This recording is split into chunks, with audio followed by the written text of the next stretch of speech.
Good morning guys! Dumating nga pala kagabi yung in-order ko sa GCash app na GCash card. I-open natin siya ngayon.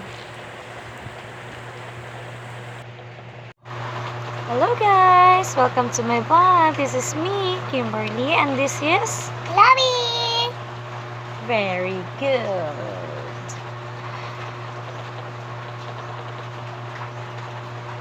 So, ayan nga, for today's video,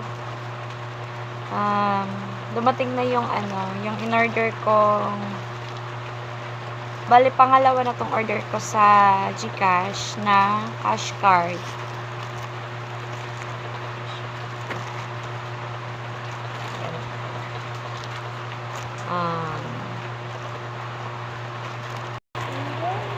Buksan na natin siya.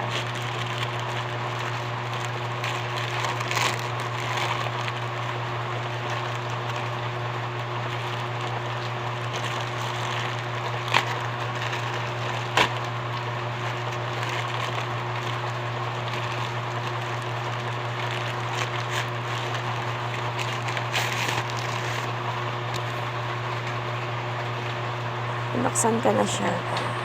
Maganda ngayon ng GCash guys. Yung GCash pala ngayon is may may name na din siya sa card.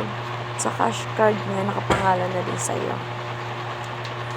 Pasensya na pala kayo sa naririnig ng background guys. Kasi, kaya ganyan yan kasi medyo may kalakasan yung ulan dito sa amin.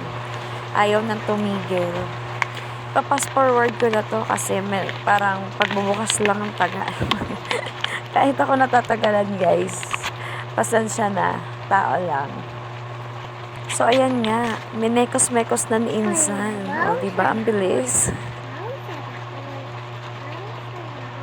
Panabot. So pwede mo na siyang itap.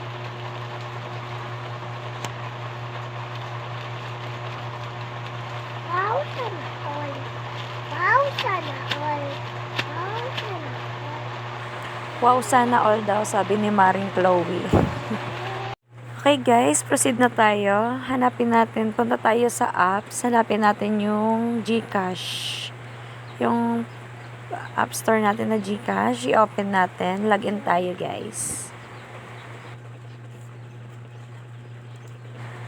Pag nabuksan na natin yung GCash,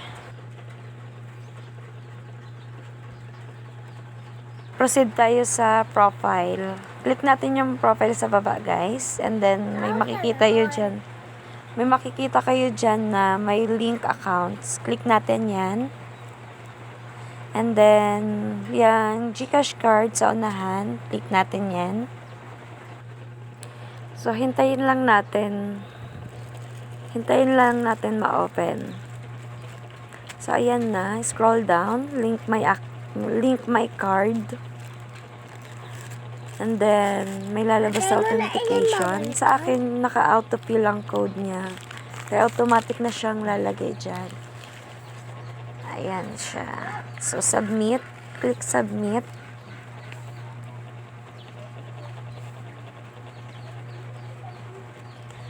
Enter your card information, guys.